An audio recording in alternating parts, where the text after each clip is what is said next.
அளவுக்கு மீறி ஆசைப்படுறீங்களோ? பேராசை உங்களுக்கு தெரியாதா? பெரிய இஷ்டமா இருக்கும். பெரிய பேராசை பெரிய இஷ்டமா இருக்கலாம்.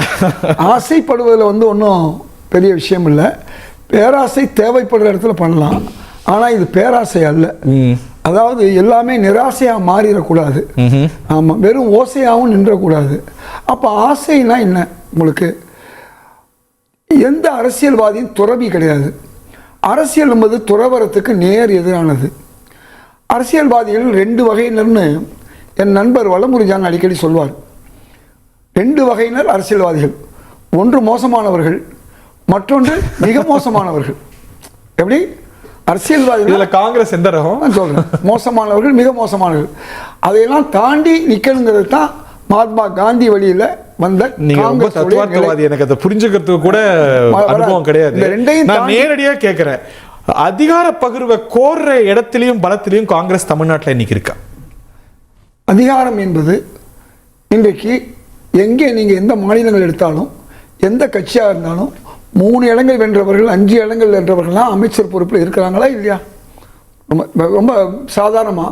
அதனால் ஏன் இன்றைக்கி மத்தியில் இருக்கக்கூடிய என்டிஏவில் கூட 1, 2, 3 சீட்டு எம்பியாக இருக்கவங்களும் இருக்காங்க. இதெல்லாம் ஒரு காங்கிரஸ் ஆட்சியில் எத்தனையோ கட்சிகளுக்கு 4 இடங்கள் பெற்றவர்களுக்கு, 3 இடங்கள் பெற்றவர்களுக்கெல்லாம் மத்தியில் ஒன்றிய அரசில் காங்கிரஸ் இருக்கும் பொழுது நாங்கள் பதவி கொடுத்துருக்கோம். Sir, from the position of strength நீங்க டிமாண்ட் பண்ணலாம். அந்த ஸ்ட்ரெngth இன்னைக்கு உங்களுக்கு இருக்கா? பாருங்க, அதையும் நான் உங்களுக்கு சொல்லிடுறேன். அதாவது காங்கிரஸுடைய ஸ்ட்ரெngth என்னங்கிறது நீங்கள் 25 சீட்டை வச்சு கணக்கு போடக்கூடாது. 10 இடங்களில் பார்லிமெண்ட்ல நிற்கும் போது நாங்கள் 10% மேலே எடுத்தோம். நல்லா புரிஞ்சுக்கணும். அது என்ன சொல்றாங்க? அது திமுகவுடைய பெருந்தன்மை. உங்களுக்கு 10 கொடுத்தது அதிகம். எவ்வளவு தொகுதியில கடைசியில யார் வேட்பாளர்னு தெரியாம வேட்பாளர் திமுகவோட உதவியால வேற ஏதாவது கூட்டணியில உங்களால 10 வாங்கி ஜெயிச்சிருக்க முடியுமா? இன்னைக்கு திரு மாணிக்கம் தாக்கூர் காங்கிரசும் திமுகவும் வலிமையான கூட்டணி சொல்லிட்டு தான் அடுத்து கேட்கிறார். அது எல்லாரும் பேசுற யுக்தி தான் அது. நீங்க உங்களுடைய கேள்விக்கு நான் பதில் வேற மாதிரி கூட சொல்ல முடியும். ஆனா நியாயமா சொல்லணும். அதாவது காங்கிரசும் உதாரணமா சோறு ஆக்கணும்னா உங்களுக்கு 10 ரூபா தண்ணீரும் வேணும், 30 ரூபா அரிசியும் வேணும். நான் ரொம்ப சிம்பிளா சொல்றேன். ரொம்ப நிறைய தண்ணி ஊத்திட்டா குழஞ்சிரும் சோறு, அது கஞ்சி ஆயிடும்.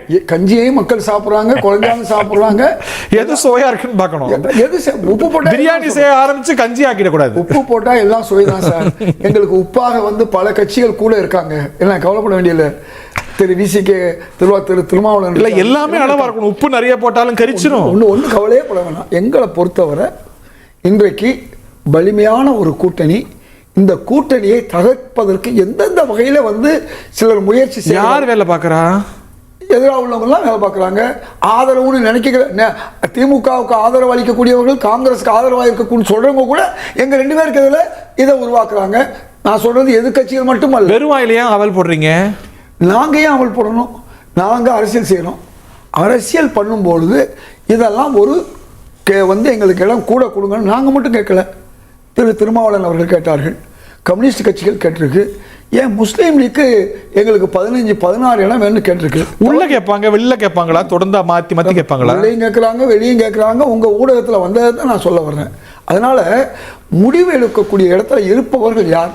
திரு ராகுல் காந்தி அவர்களும் இன்றைக்கு தமிழக முதல்வர் ஸ்டாலின் அவர்களும்.